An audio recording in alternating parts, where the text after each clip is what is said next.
Set है। Hello everyone, this side Ratan Singh. Welcome to our channel education plaza. तो आ गए हम एक नए चैप्टर के साथ वापस, केमिस्ट्री का केमिकल रिएक्शंस एंड इक्वेशन। बच्चों को ना बहुत ज्यादा इस चैप्टर का वेट रहता है कि सर मतलब इजी तो चैप्टर बहुत है, बट बच्चों को प्रॉब्लम कहाँ होती है कि कौन सी रिएक्शंस इसमें लर्न करी जाए, कौन सी रिएक्शन को प्रिपेयर करें जो एग्जाम में पूछी जा सकती है। तो आज हम लोग वही रिएक्शंस पढ़ेंगे जो एग्जाम में पूछी जा सकती हैं, और टॉपिक्स को अच्छे से बिल्कुल डिटेल में एक्सप्लेन कर रहे हैं। तो स्टार्ट करते हैं आज का चैप्टर। सबसे पहले केमिकल रिएक्शंस देख लेते हैं क्या होता है। The transformation of chemical substance into another chemical substance is known as chemical reaction. किसी एक चीज को दूसरी चीज में ट्रांसफॉर्म करना is called chemical reaction. Simple है, किसी एक चीज का दूसरी चीज में ट्रांसफॉर्म होना इज कॉल्ड केमिकल रिएक्शन। जैसे एग्जांपल हमारे पास क्या क्या है, रस्टिंग ऑफ आयरन।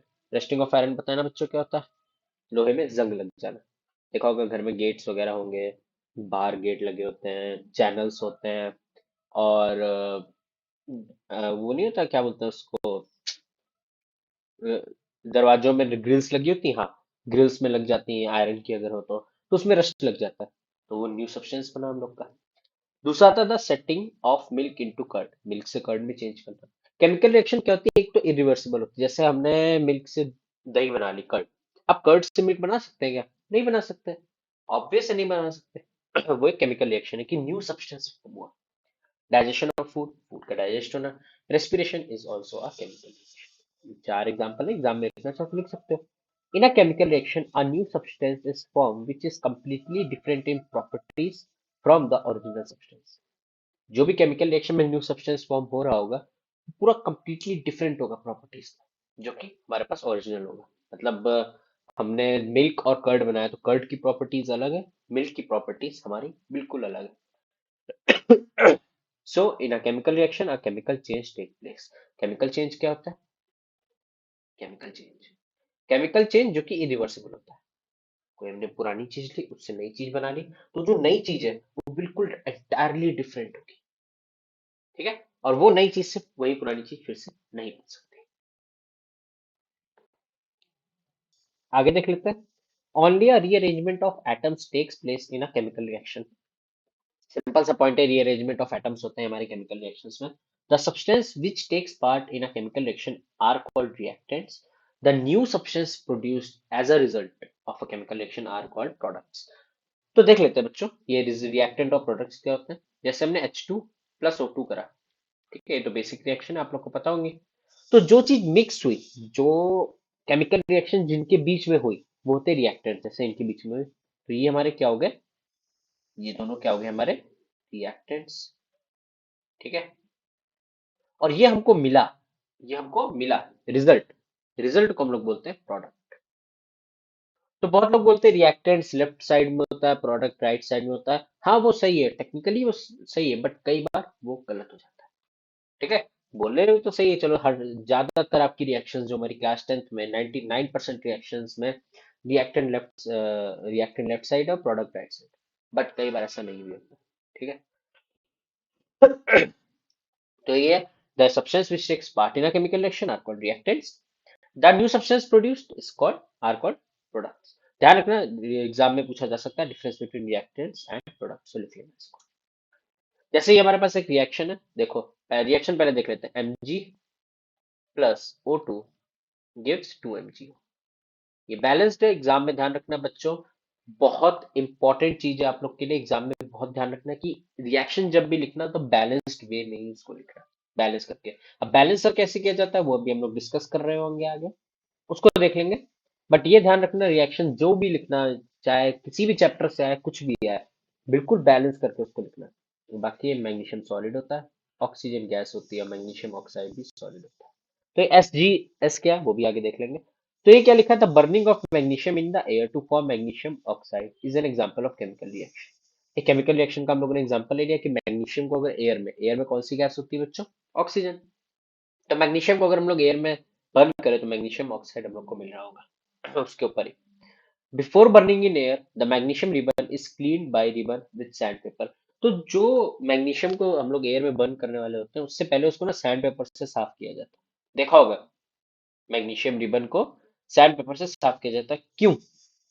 क्यों? क्योंकि जो मैग्नीशियम होता है, मैग्नीशियम, उसमें ना एक प्रोटेक्टिव लेयर आ जाती है मैग्नीशियम कार्बोनेट की, मैग्नीशियम कार्बोनेट, ठीक है। तो अगर ये लेयर उसमें है तो वो ऑक्सीजन से रिएक्ट नहीं करेगा। तो इसीलिए सैंड पेपर को यूज करके मैग्नीशियम रिवर में से वो लेयर हम लोग निकाल लेते हैं, मैग्नीशियम कार्बोनेट की। ठीक है, तो this is done to remove the protective layer of basic magnesium carbonate from the surface of magnesium ribbon. तो मैग्नीशियम रिबन से मैग्नीशियम कार्बोनेट की लेयर हटाने के लिए हम लोग सैंड पेपर का यूज करते हैं। ध्यान रखना इस पॉइंट का। पूछ लिया जाए कि before burning in air the magnesium ribbon is clean bye rubbing with sand paper, explain. तो एक्सप्लेनेशन यही है कि उसके ऊपर मैग्नीशियम कार्बोनेट की लेयर जम जाती है या बन जाती है, उसको रिमूव करने के लिए हम लोग यूज करते हैं सैंड पेपर, और वहां से लेयर हट जाती है। सिंपल। अब देख लेते हैं रिएक्टेंट ऑफ प्रोडक्ट। हम लोग ने समझ लिया था, जैसे पिछली रिएक्शन में देखा था, magnesium plus oxygen gives 2 MgO। इसको बैलेंस कर लिया जाए। तो जो इधर साइड थे, तुम लोगों ने कहा ना लेफ्ट साइड, तो लेफ्ट साइड मान लेते हैं, चलो ये हो गए रिएक्टेंट और ये हो गए प्रोडक्ट। ऐसे भी याद करोगे कोई दिक्कत नहीं, क्योंकि क्लास 10th में 99% रिएक्शंस में ऐसा है। ठीक है। Substance which takes part in a chemical reaction are called reactants. जैसे पिछले वाला एग्जांपल है मैग्नीशियम और oxygen. Product new substance form after chemical reaction is called a product, magnesium. बहुत दिनों बाद वीडियो डाल रहे, थोड़ी तबीयत नहीं सही चल रही, मौसम खराब चल रहा है। तुम लोग भी ध्यान रखना अपना। ठीक है, एग्जाम्स बहुत पास में है, बीमार बिल्कुल नहीं होना। ठीक है, बाकी सब तो ठीक है। समझ गए रिएक्टेंट ऑफ प्रोडक्ट। आगे बढ़ते हैं। बहुत इंपॉर्टेंट चीज है, बहुत ज्यादा। ठीक है, चैप्टर वैसे यहाँ से स्टार्ट होता है, बट हम लोगों ने केमिकल रिएक्शन से स्टार्ट करा। रिएक्शन समझा दी, रिएक्शंस में केमिकल चेंज होता है, ये भी हमने समझ लिया कि एक बार जो चीज हो गई वो वापस वापस नहीं आ सकती। जैसे मम्मी ने रोटी बना दी, तो मम्मी से कहो रोटी से हमको आटा चाहिए, नहीं हो पाएगा, पॉसिबल नहीं, चप्पल खा जाओगे। ठीक है, तो पॉसिबल नहीं है ये चीज। तो वो क्या हो गया, केमिकल चेंज। तो केमिकल चेंज क्या होता है, वन और more new substance with new physical and chemical properties of form. बिल्कुल न्यू फिजिकल केमिकल प्रॉपर्टीज होंगी और ये होते हैं इरिवर्सिबल। ये पॉइंट याद रखना, इरिवर्सिबल। तो जो बन गए वो हमेशा के लिए बन गए। ठीक है, वो वापस नहीं आ सकता है। तो कुछ एग्जांपल्स है इसमें, formation of curd from milk, ये लिख लेना। कुकिंग ऑफ फूड, बाकी पीपीटी अवेलेबल रहेगी। ठीक है, कुकिंग ऑफ फूड बता दिया, खाना अगर मम्मी ने बना दिया तो उससे कहोगे मम्मी से कहोगे वापस वो हो जाए, तो नहीं पॉसिबल है, मार ही खा सकते हैं। Digestion of food, respiration, fermentation of grapes, grapes थोड़े पर्पल कलर के हो जाते हैं, देखे होंगे, है ना। कुछ ग्रीन ग्रेप्स पर्पल कलर के हो जाते हैं, तो फर्मेंटेशन ऑफ ग्रेप्स होता है। रेस्टिंग ऑफ आयरन बता दिया हम लोगों ने। बर्निंग ऑफ फ्यूज, फ्यूज का बर्न होना।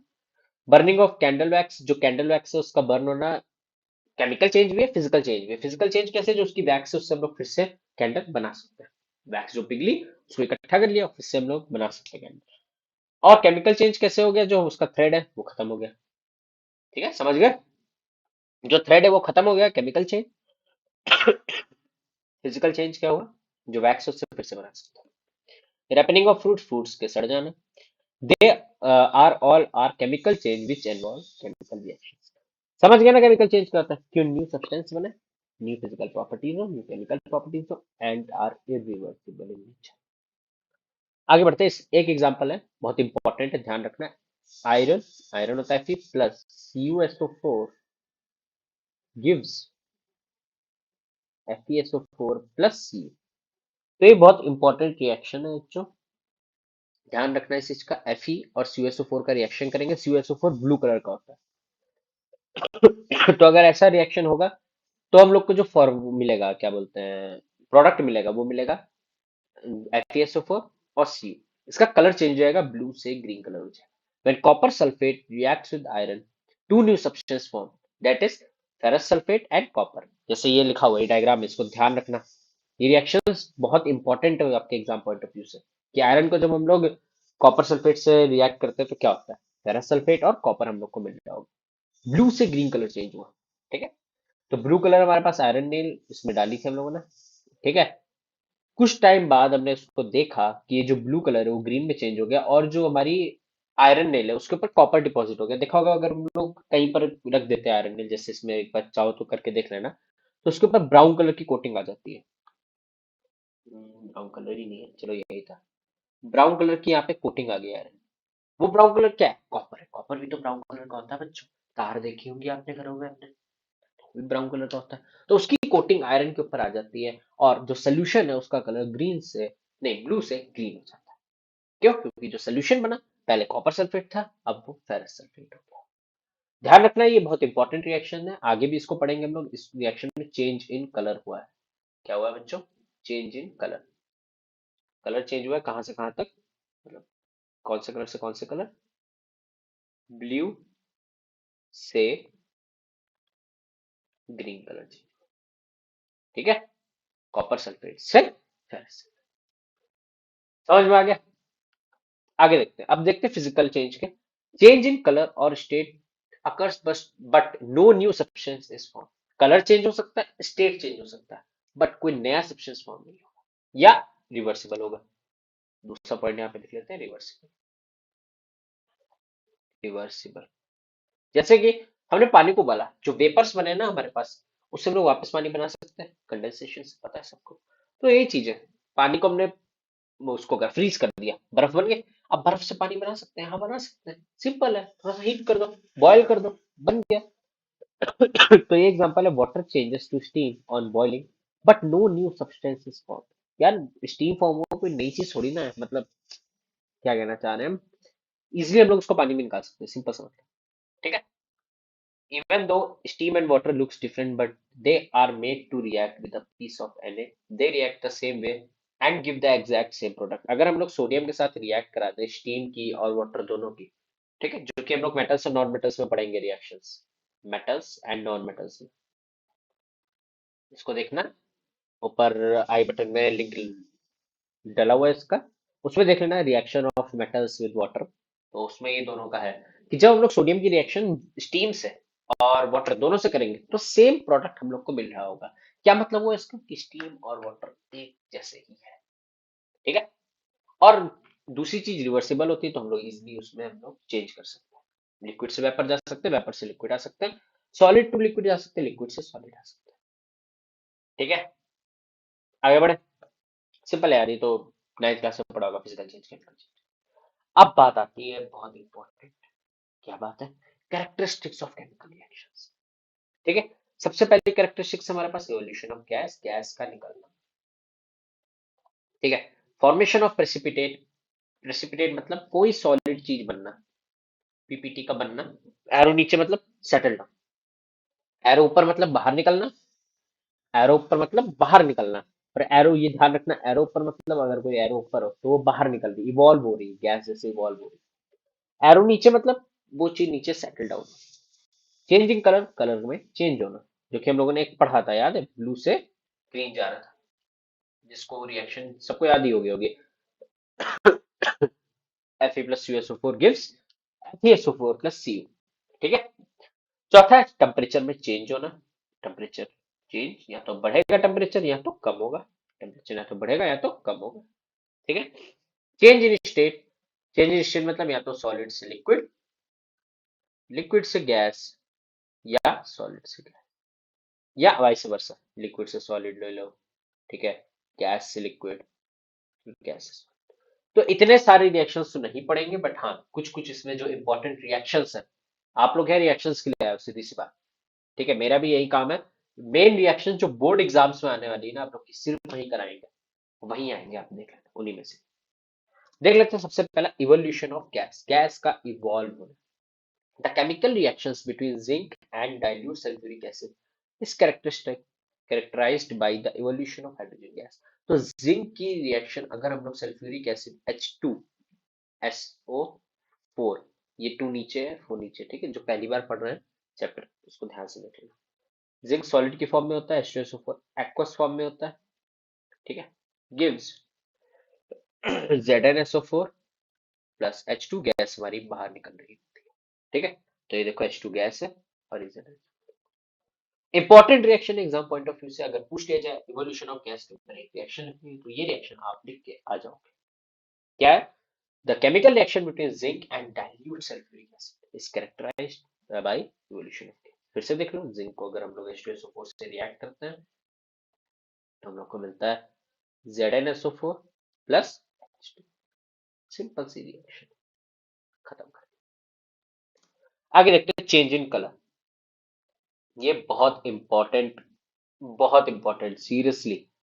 इसकी जो रिएक्शंस लिखी है ना हम लोगों ने, बहुत इंपॉर्टेंट है, सीबीएसई और ये आईसीएसई वालों के लिए भी इंपॉर्टेंट है। चेंज इन कलर, कलर में चेंज होना। ठीक है।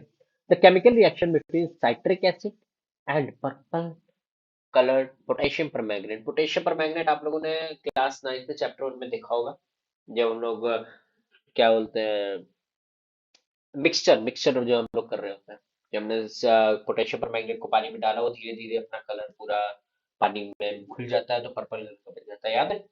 चैप्टर 1 में ही करा था हम लोगों ने। ठीक है, तुम लोगों ने करा होगा। तो ठीक है, अब समझ लो पोटेशियम परमैंगनेट पर्पल कलर का होता है। उसकी रिएक्शन अगर हम लोग साइट्रिक एसिड के साथ कराएं तो उसमें कलर चेंज होता है, पर्पल से कलरलेस हो जाता है। पर्पल कलर का पोटेशियम परमैंगनेट है जो कि वो कलरलेस हो। ठीक है। तो पोटेशियम परमैंगनेट को साइट्रिक एसिड से करेंगे तो हम लोग को दो चीजें मिल रही होंगी, परमैंगनिक एसिड और पोटेशियम आइसोसाइट्रेट। याद कर लेना बच्चों इस चीज को, बहुत इंपॉर्टेंट रिएक्शन है ये आप लोग के लिए। देखो इसमें कोई रॉकेट साइंस नहीं है, याद करना ही पड़ेगा। यहाँ पे इसका मैकेनिज्म करा है, मैकेनिज्म कोर्स में नहीं है। तो क्या फायदा इतना टाइम वेस्ट करने का। सिंपल सा, पोटेशियम परमैंगनेट साइट्रिक एसिड के साथ रिएक्ट करेंगे तो परमैंगनिक एसिड और पोटेशियम आइसोसाइट्रेट मिल रहा होगा। तो रिएक्शन इसकी ये रही, KMnO4 3 KMnO4, ये बैलेंस करिए, ये प्लस C6H8O7, ये होता है हमारा साइट्रिक एसिड, जो कि नींबू वगैरह और ऑरेंजेस में होगा। बाकी इसको डिटेल में हम लोग उसमें पढ़ेंगे, एसिड्स बेसिस एंड सॉल्ट्स में, चैप्टर 2 है जो आपका। ये हम लोग को मिल रहा है परमैंगनिक एसिड और ये हमारे पास है पोटेशियम आइसोसाइट्रेट। ठीक है। रिएक्शन एक बार फिर से लिख लेते हैं हम लोग, यहाँ पे देख लो, लिख के रिएक्शन ही याद होगी बच्चों। KMnO4 प्लस C6H8O7, ये हमारा देख लो क्या है, साइट्रिक एसिड। क्या में हम लोग को 3HMnO4, H आ गया तो मतलब एसिड आया, है ना? H क्या होता है, एसिड का फॉर्म होता है, जो एसिड बेसिस सॉल्ट्स में ये हम लोग बहुत डिटेल में पढ़ेंगे, इतनी कोई दिक्कत नहीं, बस इतना ध्यान रखो, एसिड में H आता है और बेस में OH होता है। ठीक है, बस इतना। ये क्या हो गया, मैंगनीक एसिड और पोटेशियम आइसोसाइट्रेट। ध्यान देना इसका फॉर्मूला C6H5K3O7। इसको जो हम लोगों ने बोर्ड पे पढ़ाया था ना, व्हाइट बोर्ड पे, तो भी ये रिएक्शन बोली थी, बहुत इंपॉर्टेंट है। ठीक है। तो फिर वही, ये बहुत इंपॉर्टेंट रिएक्शन है, इसको देख लेना। आगे बढ़ते हैं। दूसरी रिएक्शन जो है आपके इसमें, क्या था टॉपिक, चेंजिंग कलर। वो कौन सी था, chemical reaction between sulphur dioxide gas and acidified potassium dichromate solution is characterized by the change in color from orange to green। Orange से ग्रीन कलर जाता है। तो ये रिएक्शन है इसकी, देख लो, सल्फर डाइऑक्साइड की रिएक्शन। सल्फर डाइऑक्साइड की रिएक्शन हम लोगों ने कराई। एसिडिफाइड मतलब एसिड हो, H2SO4 है। पोटेशियम डाइक्रोमेट ये रहा, K2Cr2O7। तो हम लोग को मिला K2SO4 plus Cr2SO4 whole thrice plus 3H2। तो sulphur dioxide react with potassium dichromate and sulphuric acid to produce potassium sulphate. ये रहा पोटेशियम सल्फेट, सल्फेट स्पेलिंग गलत है यहाँ पे। ठीक है, सर स्पेलिंग गलत होगी, वो कुछ नहीं, हो जाता है कभी कभी। Chromium sulphate and water and the solution turns from orange to green. ये भी चेंज इन कलर की रिएक्शन है, पूछी जा सकती है एग्जाम में MCQ के फॉर्म में, ध्यान से इसको कर लेना, ये वाली तो इंपॉर्टेंट है। ठीक है। और अगर पूछी जा सकती है आपके MCQs में, या हो सकता है केस स्टडी में पूछ ली जाए, या हॉट से पूछ ली जाए, तो ये रिएक्शन ध्यान रखना। SO2 sulphur dioxide plus K2Cr2, सही से लिख ले, Cr2O7 potassium dichromate plus H2SO4, which is sulfuric acid, gives K2SO4 plus Cr2SO4 whole thrice plus H2। ये क्या है, Kr2SO4 whole thrice, देख लो, क्रोमियम सल्फेट और वाटर, सिंपल। रिएक्शंस को लिख लिख के ही याद होती है, 4-5 बार इसको लिख लेना, याद हो जाएगी, लर्न हो जाएगी। बट और ये इंपॉर्टेंट रिएक्शन इसीलिए करा। ठीक है, आगे बढ़ते हैं। चेंज इन स्टेट के बारे में बात कर लेते हैं, स्टेट का चेंज। हाँ। When a wax candle is burnt, its wax changes into carbon dioxide gas and water vapor gas। Water vapour. तो जो हमारी कैंडल वैक्स है उसको अगर हम लोग बर्न करते हैं तो वैक्स जो होती है, जो वैक्स होती है वो दो चीजों में कन्वर्ट होती है, कार्बन डाइऑक्साइड और वाटर वेपर। ठीक है, चेंज इन स्टेट हुआ सॉलिड से गैस, गैस के। Such chemical reactions can be identified by change in state. Here, solid to gas and by formation of one or more new substance. Change state में एक और होता है, H2 हमारी gas होती है, ऑक्सीजन भी गैस होती है, इससे हम लोग को मिलता है H2O, which is liquid in state या aqueous भी बोल सकते हैं। ठीक है, देखो गैस से लिक्विड गया, और ऊपर जो था, जब हमने कैंडल की वैक्स को बर्न किया तो दो चीजें हम लोग को मिल रही होती हैं, कार्बन डाइऑक्साइड गैस की फॉर्म में और वाटर वेपर की, वो दोनों गैस। ठीक है, तो ये भी क्या हुआ, हमारा चेंज इन स्टेट का एग्जांपल हुआ। तो नेक्स्ट है हमारा change in temperature. Change in temperature मतलब टेम्परेचर में चेंज आ जाए, समझ रहे हो ना, या तो गर्म हो जाए या ठंडा हो जाए।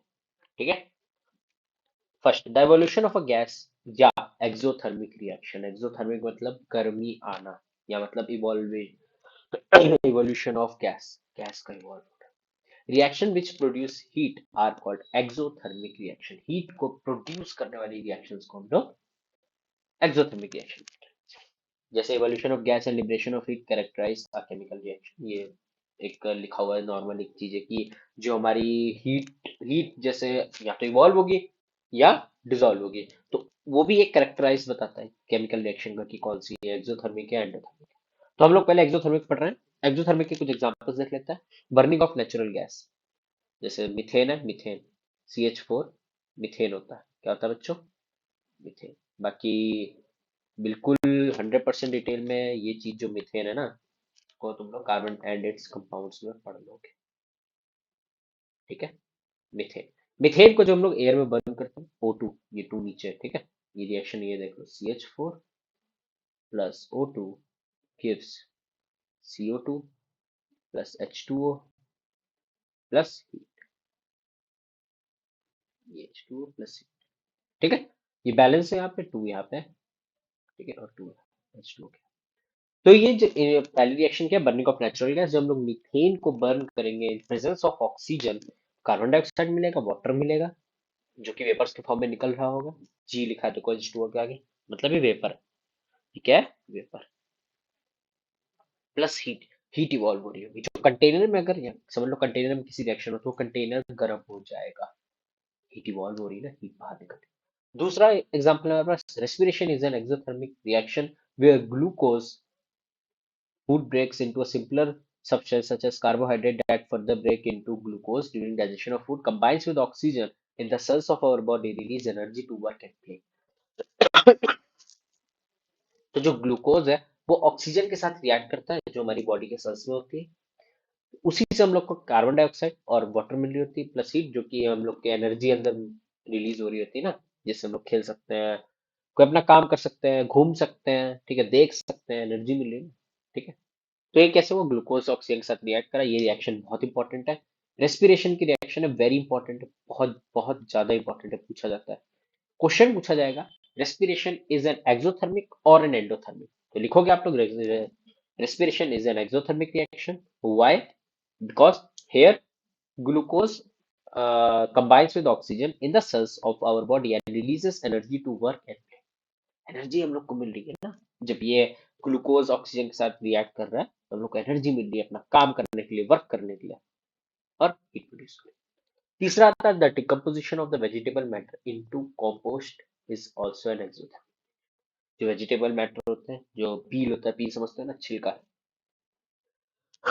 सब्जी का छिलका, तो वो अगर हमारा डिकम्पोज हो रहा होता है तो वो भी एक एक्सोथर्मिक रिएक्शन, उसमें गैस निकल रही होती है, कई बार स्मेल आ रही होती है हम लोग को, ठीक है, देखा होगा बहुत सारी जगह पे। तो यही है, वो भी एक एक्सोथर्मिक रिएक्शन का ही एग्जाम्पल है, बहुत इंपॉर्टेंट है तीनों एग्जाम्पल एक्सोथर्मिक रिएक्शन के, इसको समझ लेना अच्छे से, समझ तो चुके ही हो, बस रिएक्शन से याद करनी है इसकी। आगे बढ़ते हैं एंडोथर्मिक रिएक्शन। एंडोथर्मिक रिएक्शन क्या होते हैं, हीट को एब्जॉर्व करना। Such reaction which absorb heat during the reaction are called endothermic reaction। Absorption of heat characterize a chemical reaction। Other example of an endothermic reaction is photosynthesis। ध्यान रखना, photosynthesis, जो कि detail में आप लोगों ने चैप्टर 1 में अब तक पढ़ लिया होगा बायो में, ठीक है। वेट, पता नहीं क्या है photo, Rathan is writing new name. Synthesis. Photosynthesis आप लोग को पता है, जब सनलाइट की प्रेजेंस में प्लांट्स फूड बना रहे होते हैं, ठीक है, और रिलीज करते हैं हमारा ऑक्सीजन, और इनटेक करते हैं कार्बन डाइऑक्साइड, इसी और हम लोग उस ऑक्सीजन को लेते हैं, हम लोग कार्बन डाइऑक्साइड रिलीज कर रहे होते हैं, तो वही process of making food by it's by own self, तो उसी को हम लोग फोटोसिंथेसिस कहते हैं। सिंपल है, वो एक एंडोथर्मिक रिएक्शन है, क्योंकि देखो उसमें CO2 ली जा रही है ना, समझ रहे हो, CO2 ली जा रही है, सनलाइट ले रहे हैं वो। अगर ये प्लांट है हमारे पास, समझ लो सर, ये कैसे एंडोथर्मिक को सिंपल समझा है। डिटेल में तो बायो में तुम लोग के चैप्टर में होगा। फॉर एग्जाम्पल ये हमारे पास लीफ है, ठीक है, ये लीफ है, ये लीफ है, यहाँ पे एक सन है, तो ये सनलाइट आएगी ना, इसके अंदर जाएगी, अंदर अंदर बोले तो एब्जॉर्ब, सनलाइट क्या हो रही है बच्चों, एब्जॉर्ब ही तो हो रही है, तो इसीलिए ये हमारी एंडोथर्मिक रिएक्शन है। इसकी अगर केमिकल रिएक्शन देखनी है आप लोग को, तो अब लाइफ प्रोसेस में पढ़ लोगे, केमिस्ट्री के पार्ट में ही नहीं है। समझ लिया बोले रेस्पिरेशन का, ये इक्वेशन इंपॉर्टेंट है। फोटोसिंथेसिस क्या होता है ये भी कई बार पूछ लिया जाता है। आगे देखते हैं, फॉर्मेशन ऑफ प्रेसिपिटेट। प्रेसिपिटेट बोला था एक अनसोल्यूबल या इनसोल्यूबल मैटर होता है, सब्सटेंस जो बन जाता बचता है रिएक्शन होने के बाद, तो केमिकल रिएक्शन। प्रेसिपिटेट समझ गए ना क्या होता है, कोई इनसोल्यूबल सब्सटेंस रिएक्शन के बाद बचता है, उसको हम लोग बोलते हैं प्रेसिपिटेट। इसका एग्जांपल क्या है, chemical reaction between sulphuric acid and barium chloride is characterized by the formation of white precipitate of barium sulfate। तो बेरियम सल्फेट पीपीटी बना रहा होता है, ये एरो ध्यान रखना, नीचे ऐसे एरो बनाना। कलर इसका क्या है, व्हाइट, ये भी लिख देना, व्हाइट कलर है ना, तो व्हाइट से लिख देता हूँ।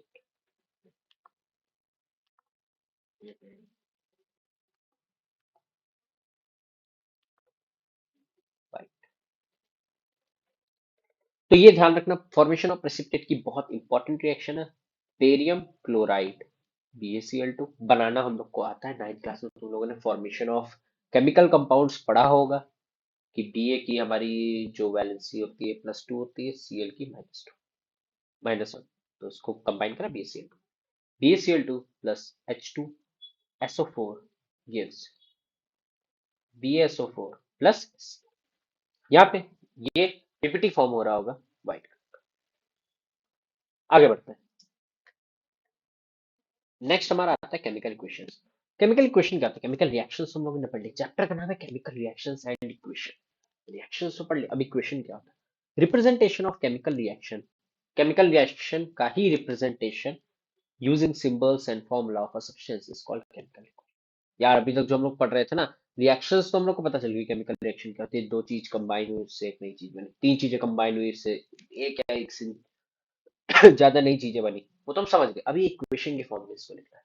अभी तो हम पढ़ रहे थे इक्वेशन जो जो हमने पढ़ी पीछे, जैसे ये बड़ी BaCl2 plus H2SO4 give rise to BaSO4 plus HCl, ये इक्वेशन तो थी, ठीक है। अब इसको थोड़ा डिटेल में पढ़ते हैं, बैलेंस करेंगे, ठीक है, और कैसे क्यों बैलेंस करते हैं वो सब पढ़ने जा रहे हैं, ठीक है। तो एग्जाम्पल हमारे पास एक A plus B give rise to C plus D, A कोई भी हो सकता है, B कुछ भी हो सकता है, दोनों को कंबाइन करा C प्लस डी, कोई नई सब्सटेंस हम लोग को, ये होती है केमिकल इक्वेशन, ठीक है। In this equation A and B are reactants, are simple सा, C and D are products. The arrow बहुत इंपॉर्टेंट चीज है, the arrow shows that the reaction direction of chemical reaction, जो एरो होगा, जैसे अगर ऐसे है तो रिएक्शन यहाँ से, जैसे ये है यहाँ से यहाँ, ठीक है, फ्रॉम लेफ्ट टू राइट। अगर एरो ऐसा है तो राइट टू लेफ्ट। ध्यान रखना, एरो क्या शो करता है, the direction of the chemical reaction. Condition if any is written generally, मतलब कंडीशन जो भी लिखोगे, जैसे हमने हीट के प्रेजेंस में अगर हीट का होता है ट्राइंगल, हीट के लिए हम लोग कौन सा सिंबल यूज करते हैं, ट्राइंगल, ठीक है, ध्यान रखना, इंपॉर्टेंट चीज है, ध्यान रखना। तो कोई भी कंडीशन अगर हमको लिखनी हो तो वो एरो के ऊपर लिख रहे होंगे हम लोग, और ये होता है रिप्रेजेंटेशन, ठीक है। रिएक्टेंट्स और प्रोडक्ट के बीच में एरो लगता है, एरो के ऊपर कंडीशन लगता है। सिंपल सा समझ गए केमिकल इक्वेशन क्या होता है, representation of chemical reaction using simple से। देख लेते हैं एक एग्जांपल हमारे पास, when hydrogen reacts with oxygen it gives water. Reaction can be represented by the following chemical equation, hydrogen plus oxygen gives water, H2 plus O2 gives H2O, H2 मतलब पानी, कबीरदास की वाणी, वाह. In the first equation, words are used in, and in second, symbols of substance are used to write chemical equation. First में हम लोगों ने क्या लिया? वर्ड्स. सेकंड में क्या लिया हम लोगों ने? Symbols. For convenience, the symbol of substance is used to represent chemical equation. A chemical equation is a way to represent the chemical reaction in a concise and informative way. Informative way से हम लोग को represent करना होता है. Chemical reaction को informative और concise, छोटे से और इजीली वे से रिप्रेजेंट करना होता है. Chemical equation can be divided into two types. एक केमिकल इक्वेशन को हम लोग दो टाइप में डिवाइड करते हैं. एक होती है बैलेंस्ड, एक होती है बैलेंस्ड. बैलेंस मतलब जितना लेफ्ट साइड में बैलेंस्ड. बैलेंस का पता है ना, एलएचएस इक्वल टू आरएचएस पढ़ा होगा आप लोगों ने. बैलेंस यही तो होता है, लेफ्ट हैंड साइड जितना हो बाहर उतना ही राइट साइड हो बाहर. समझ रहे हो ना? आते नहीं, घर में आते होंगे आप लोग के कबाड़ी वाले तो तराजू लेते होंगे, तो जो जहाँ इतना उतना इतना. ठीक है. या कहीं पर भी आप सामान लेने जाते होंगे, कहीं लोहे का कुछ सामान लेने गए तो वो तराजू में तोलता है. तो क्या मतलब, जितना लेफ्ट साइड उतना ही राइट साइड. अनबैलेंस्ड क्या होगा? एक तरफ ज्यादा एक तरफ कम. ठीक है. समझ गए ना पहली बात तो. दो टाइप्स की होती है. अब देख लेते हैं राइटिंग ऑफ केमिकल इक्वेशंस. हम लोग केमिकल इक्वेशंस को लिखते हैं कैसे. Representation of a chemical reaction in terms of symbols and chemical formulas of the reacted and product is known as chemical equation. ये तो हम समझ लिया. एक ही रिएक्शन में हमारे पास जिंक सॉलिड, एस मतलब solid, dilute H2SO4 gives ZnSO4 plus H2. ये देखो एरो, एरो मतलब गैस बाहर निकल. ये रिएक्टेंट से प्रोडक्ट है. ये क्वेश्चन हम पहले पढ़ चुके हैं. अब इसमें देखो, बहुत इंपॉर्टेंट चीज है, इसका नोट्स बना लेना. ठीक है. केमिकल रिएक्शन इक्वेशन के बारे में. फॉर सॉलिड, सॉलिड के लिए हम लोग क्या यूज करेंगे? एस. ठीक है, ऐसे ब्रैकेट में एस. लिक्विड के लिए एल. गैस के लिए जी. एक्वस सोल्यूशन के लिए ए क्यू. वो क्वेश्चन में दिया होगा कि एक्वस है कि लिक्विड है कि क्या है, सब दिया होगा. Gas produce in the reaction, gas बाहर निकल रही है तो एरो. ठीक है. पीपीटी फॉर्म हो रहा है तो ये, यार ये बताया था तुम लोग को. सेटल डाउन, इसका मतलब होता है सेटल डाउन. पीपीटी का फॉर्म होता है नीचे. पीपीटी वाली एक रिएक्शन बिल्कुल ध्यान रखना, बेरियम क्लोराइड वाली, जो अभी हम लोगों ने कराई. यहाँ पे ये इसको बिल्कुल रख लेना अच्छे से. ठीक है. इंपॉर्टेंट रिएक्शन आ सकती है. लेड वाली भी इसकी रिएक्शन आती है, उसको भी एक बार देख लेना. इसमें येलो पीपीटी होता है. येलो पीपीटी वैसे तो वो मुश्किल आना, बट ये इंपॉर्टेंट है. ठीक है. आगे देखते हैं. अब आता है balance of, balancing of chemical reaction. बहुत इंपॉर्टेंट चीज है कि why we balance the chemical equation. Exam में क्वेश्चन आता है क्यों बैलेंस करते हैं. इसके पीछे एक लॉ है, law of conservation of mass. यार पढ़ा होगा तुम लोगों ने, mass can neither be created not be destroyed in a chemical reactions. ये भी पढ़ा होगा. ठीक है. देखो लिखा है, according to law of conservation of mass no atoms can be created और destroyed in a chemical reaction. इसमें एटम की बात करेगी, मास में भी लिख सकते हैं. So the number of atoms for each element in the reactant has to balance the number of atoms that are present in the product. Number of atoms in the reactants is equals to number of atoms in the product. Number of atoms in reactant is equals to number of atoms in product. यार यही चीज ही balance करना होता है. ये अगर समझ गए बैलेंसिंग. और लॉ ऑफ कंजर्वेशन ऑफ मास हमारी लाइफ में भी होता है, तो थोड़ा सा बता देते हैं. चलो पढ़ाई के बीच में थोड़ा मजे हो जाए. Law of conservation of love सुना होगा. Love can neither be created nor be destroyed, but it just transfer from one बाबू सोना to other बाबू सोना. वाह. जैसे तुम लोग की लाइफ में आजकल चल रहा होगा, ढूंढ रहे होगे कोई बाबू सोना, या होगी भी, या होगा भी. तो दूर रहो इन सब चीजें, ये सब कहने की बातें हैं. ठीक है. अभी पढ़ाई कर लो, बाद में घूमते रहना. In other words, the total mass of the product formed in a chemical reaction is equals to the total mass of reactant. ठीक है. तो law of conservation of mass हमारा क्या कहता है, number of atoms in the reactant is equals to number of atoms in the product, या number of mass in reactant is equals to number of mass in product. या तीसरी चीज, mass can neither be created nor be destroyed. चौथी चीज, atoms can neither be created और be destroyed. चारों में से कोई भी एक एग्जाम में लिख सकते हैं, कोई भी गलत नहीं. तो यही चीज है, लॉ ऑफ कंजर्वेशन ऑफ मास की वजह से हम लोग को इक्वेशन को बैलेंस करना पड़ा. तो अब सीखेंगे हम लोग बैलेंस करते, पहले समझ लेते हैं बैलेंस केमिकल इक्वेशन क्या होती है और अनबैलेंस क्या होती है, फिर सीखेंगे बैलेंस करते कैसे. समझ लेते हैं बैलेंस्ड केमिकल इक्वेशन क्या होती है. A balanced chemical equation has the number of atoms in each element equal on both side. जैसे रिएक्शन ये जो लिखा हुआ है ना, इसको पढ़ लेना. Zn plus H2SO4 gives ZnSO4 plus H2. अब इसमें देख लेते हैं सबसे पहले कि L H S equal to R H S Z N. Z N को सबसे पहले देखते हैं। लेफ्ट हैंड साइड कितना है? जेड एन कितने, एक ही है। राइट हैंड साइड कितना है? वो भी एक है। चलो जेड एन बैलेंस है। हाइड्रोजन को देख लेते हैं। लेफ्ट हैंड साइड कितना है? टू है। गुड। राइट हैंड साइड कितना है? वो भी टू है। बहुत अच्छे। सल्फर को देख लेते हैं। सल्फर सिर्फ एस को देख लें। सिर्फ एस को देख लेते हैं, चलो। ठीक है, एस कितना है यहाँ पे? एक है। और एल आर एच एस में कितना है? एक है। एल एच एस में भी एक है। ऑक्सीजन कितना है एल एच एस में? चार है। और आर एच एस में कितना है? चार। तो हर एक एटम, जिंक हो, हाइड्रोजन हो, सल्फर हो, ऑक्सीजन हो, सब जितना लेफ्ट हैंड साइड है उतना ही राइट हैंड साइड है। So in this equation number of zinc hydrogen sulphate are equal on both sides. So ये इन्होंने पूरा सल्फेट ले लिया, तुम लोग सल्फर और ऑक्सीजन भी ले सकते हो। वही वो हम लोग लेने जाते हैं, पूरा SO4 भी ले सकते हैं, कोई दिक्कत। According to law of conservation of mass, mass can neither be created nor be destroyed in a chemical reaction. To obey this law, the total mass of elements present in reactant must be equal to total mass of elements present in product. ये हम लोगों ने बिल्कुल detail में समझ लिया था। आगे देख लेते हैं अनबैलेंस केमिकल इक्वेशन क्या होती है। If the number of atoms of each element in reactant is not equal to number of atoms of each element present in the product. ठीक है, जितना लेफ्ट रिएक्टेंट में उतना प्रोडक्ट में नहीं है। जैसे एग्जांपल हमारे पास है Fe प्लस H2। बच्चों थोड़ी सी आवाज में प्रॉब्लम आ रही होगी, समझ सकते हैं। वो ना थोड़ी तबीयत नहीं सही है, इसीलिए बहुत टाइम से वीडियो नहीं आ रही थी। अब करना तो था ही था यार। ठीक है, तो सकते सही। Fe को देख लेते हैं।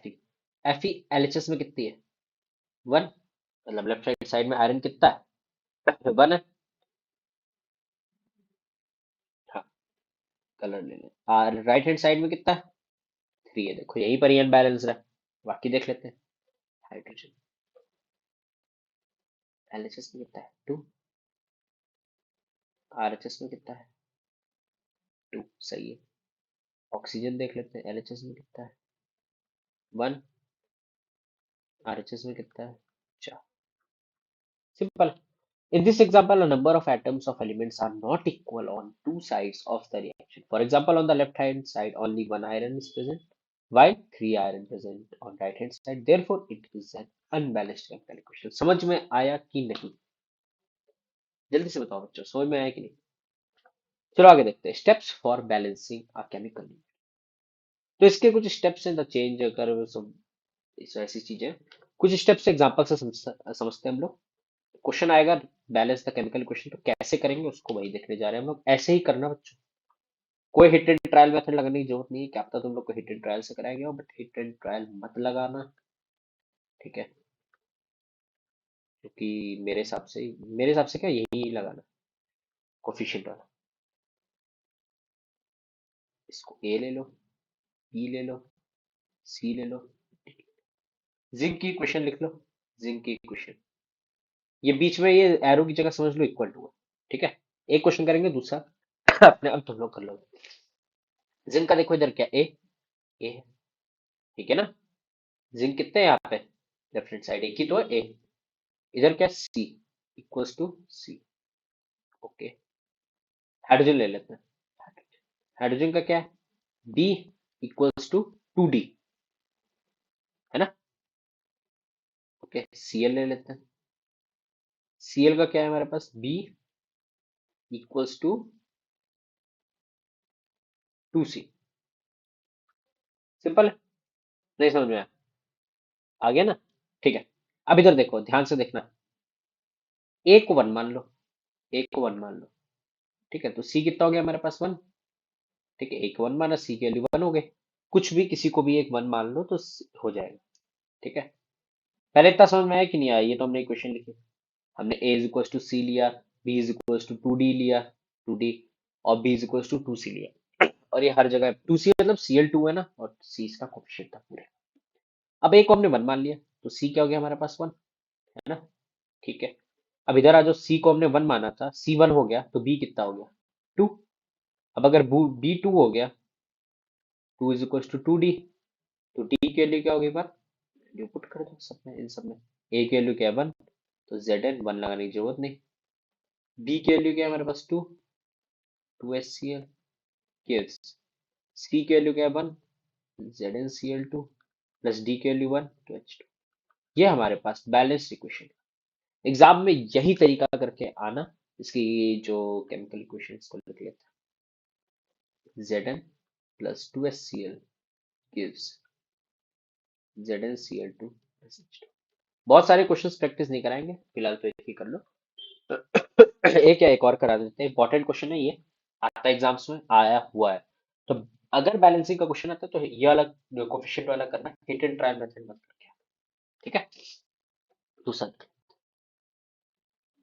सही से इसको लिख लेते हैं, CaCO3 plus H3PO4 gives Ca3PO4 whole twice plus H2CO3।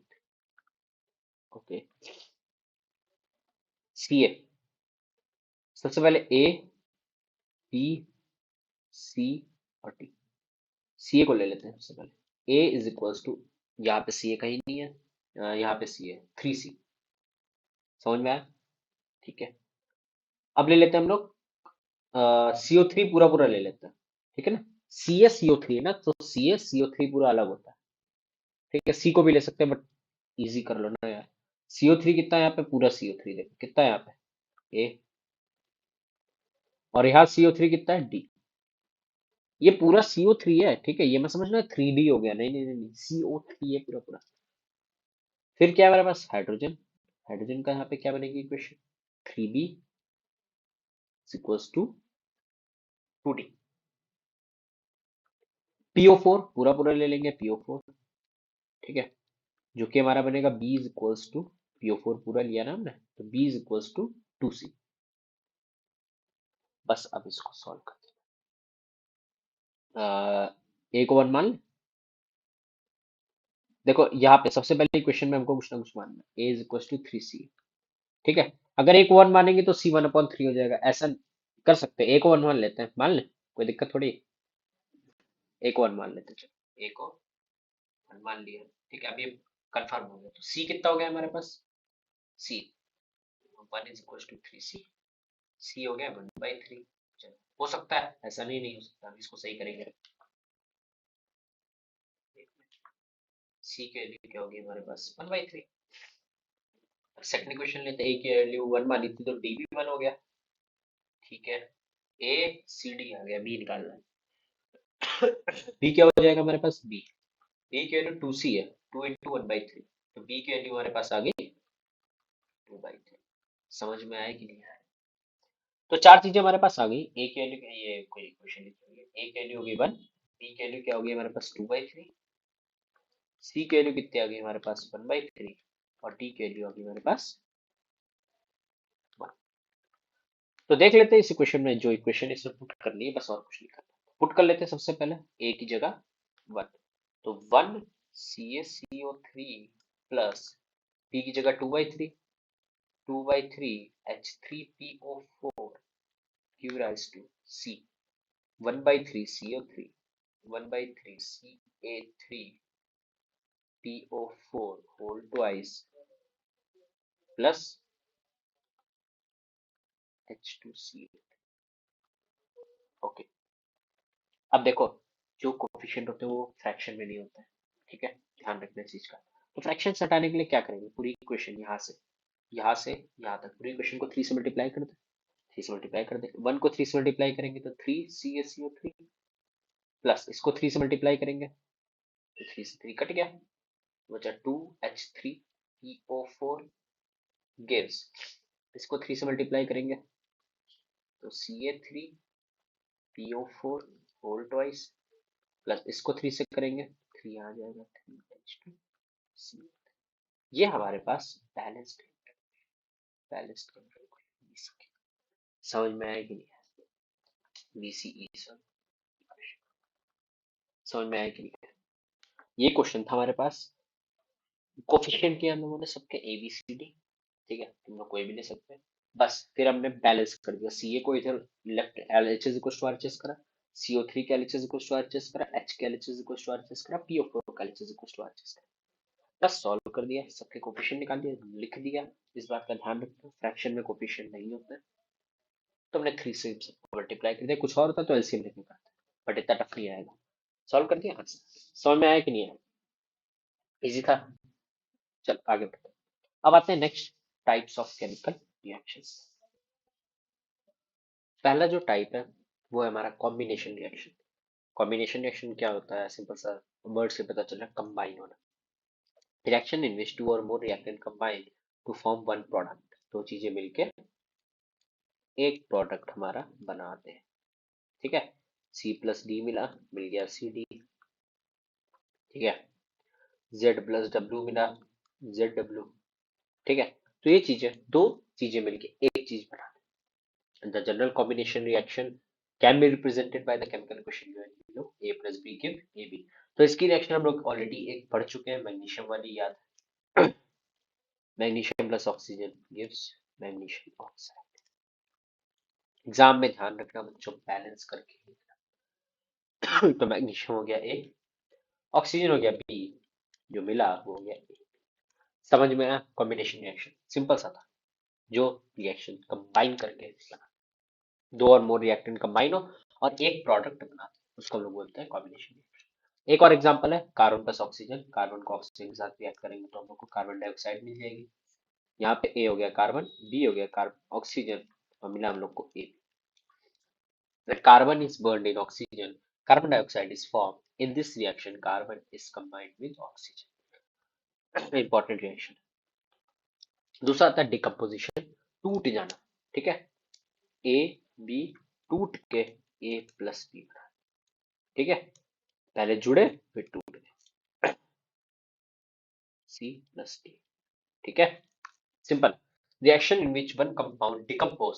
इसको सिंपल सा decompose, decomposes into two or more compounds or element is known as decomposition reaction. A decomposition reaction is just the opposite of combination।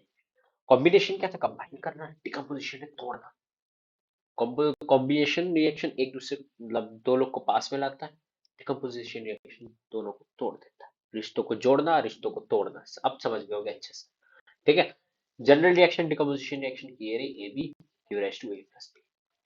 ठीक है, कुछ reaction है इनके बहुत, ये very important reaction है जो पहले बोल रहा है एग्जाम में, ये बहुत मोस्ट इंपॉर्टेंट, एम आई लिख दे रहे हैं most important. When calcium carbonate is heated, calcium carbonate को अगर हम लोग हीट करें, सी है ये, सी सी ओ थ्री एरो। हीट के लिए हम लोग ट्राइंगल यूज करते हैं, बताया था। यहाँ पे हीट लिखा तो कोई भी तुम लोग वो भी कर सकते हो। कैल्शियम कार्बोनेट को तोड़ा तो सी ए ओ मिला प्लस सी ओ टू मिला, ये कैल्शियम ऑक्साइड, कैल्शियम ऑक्साइड, और ये क्या हो जाएगा? Carbon dioxide. ठीक है बच्चों, कैल्शियम कार्बोनेट को तोड़ेंगे तो हम लोग कैल्शियम ऑक्साइड और कार्बन डाइऑक्साइड। दूसरी रिएक्शन भी बहुत इंपॉर्टेंट है, when ferric hydroxide is heated it decomposes into ferric oxide and water. Ferric ferric hydroxide है हमारे पास FeOH होल थ्राइस। इसको अगर हमने हीट करा तो हम लोग को फेरिक ऑक्साइड मिलेगा प्लस वाटर। ध्यान रखना, इसको बैलेंस करके ही एग्जाम में लिखना बच्चों, बैलेंस करके ही लिखना। चाहे टेस्ट हो, स्कूल में अगर क्वेश्चन भी अनबैलेंस है ना, तो आंसर में तुम्हारा बैलेंस करके ही लिखना इस रिएक्शन। ये सेकंड रिएक्शन, दो दो एग्जांपल है इसके, बहुत इंपॉर्टेंट इंपॉर्टेंट इंपॉर्टेंट रिएक्शन ही करा रहे जो एग्जाम्स में पूछी गई है पिछले 10 सालों में, वही रिएक्शन है ये। थर्मल डिकम्पोजिशन, डिकम्पोजिशन के भी टाइप्स होते हैं, थर्मल, इलेक्ट्रोलिटिक और फोटो फोटो डिकम्पोजिशन। ठीक है, फोटोलाइसिस बोलते हैं इसको। तो एक एक पढ़ते हैं। थर्मल डिकम्पोजिशन, थर्मल थर्मल मतलब हीट करके। ठीक है, the decomposition of a substance on heating is known as thermal decomposition. ये लेड नाइट्रेट है हमारे पास, लेड पीबी होता है लेड। लेड नाइट्रेट को अगर हम लोग हीट करें तो हम लोग को लेड ऑक्साइड, नाइट्रोजन डाइऑक्साइड और ऑक्सीजन। इंपॉर्टेंट रिएक्शन है बहुत ज्यादा।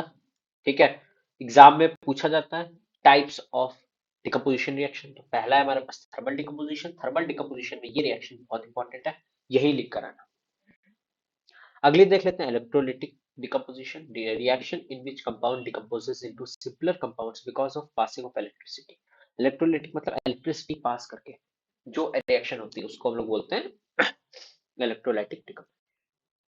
यार एक बताते हैं तुम लोग को, ये कंटेनर है, हमने इसमें पानी भर दिया, ठीक है, और ये एनोड कैथोड लगा दी, और यहाँ पे एक plus minus, plus minus battery लगा दी, इलेक्ट्रिसिटी पास करी, ये हमारा पानी है, ठीक है।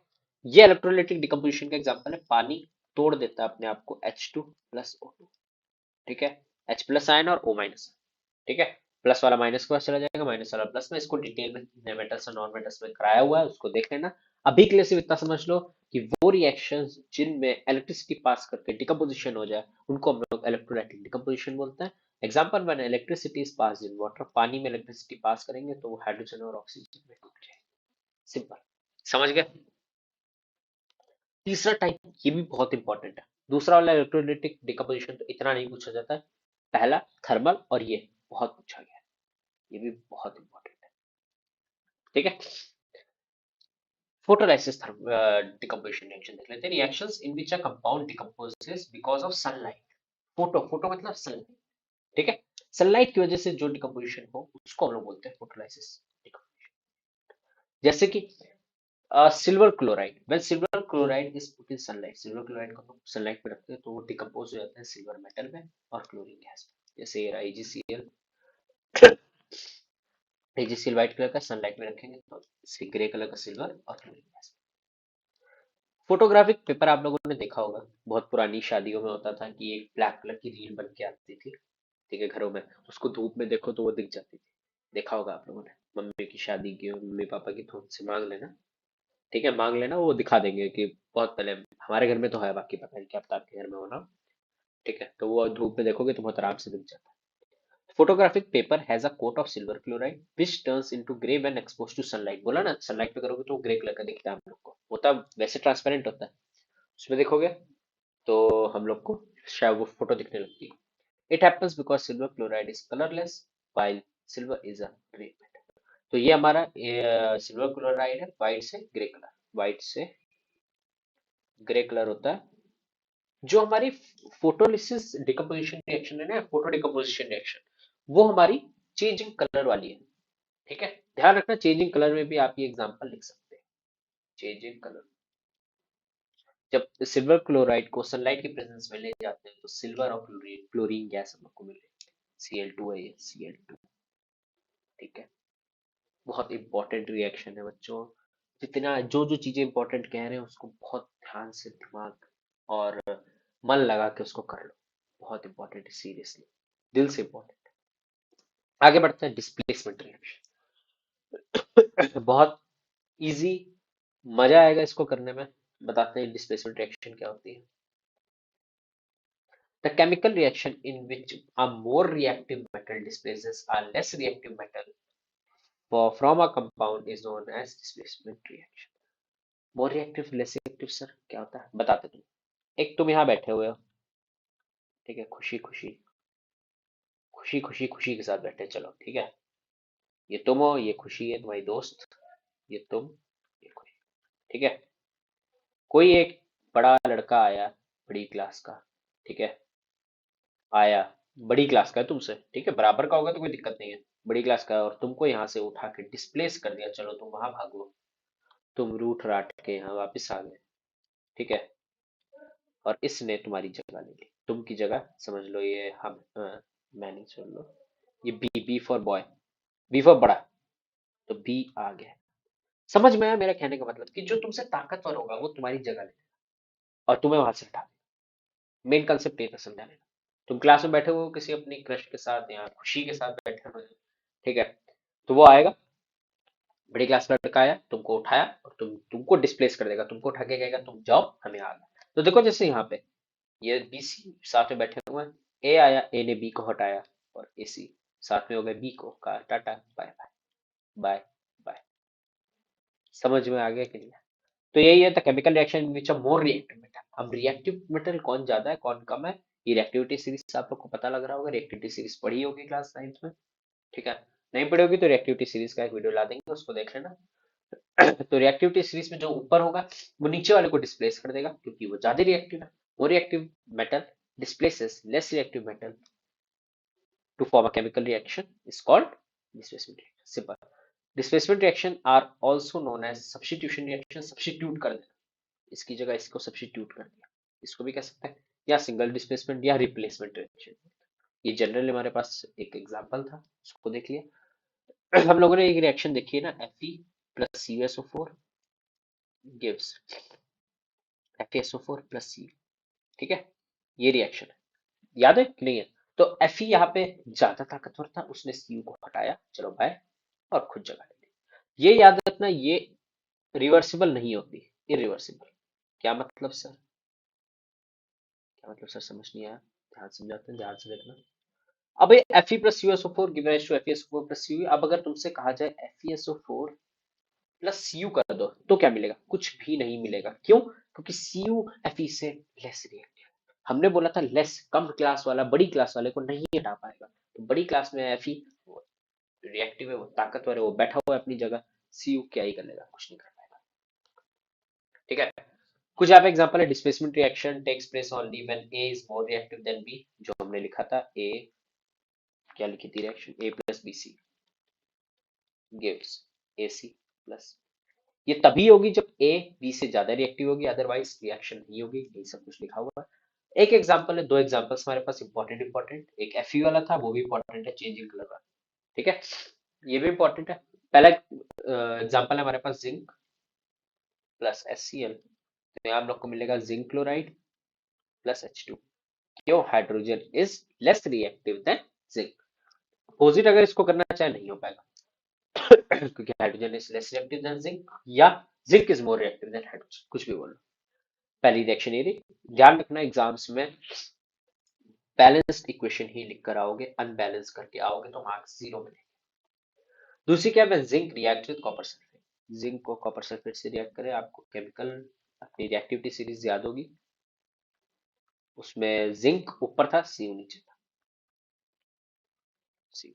अब अगर इसको हम लोग उल्टा लिखना चाहें, Cu को ZnSO4 से रिएक्ट कर दें, तो क्या मिलेगा? कुछ भी नहीं मिलेगा, क्योंकि Cu is less reactive than zinc, तो ये उठा नहीं पाएगा। इतना समझ में आया कि नहीं आया बच्चों? डिस्प्लेसमेंट रिएक्शन समझ गए?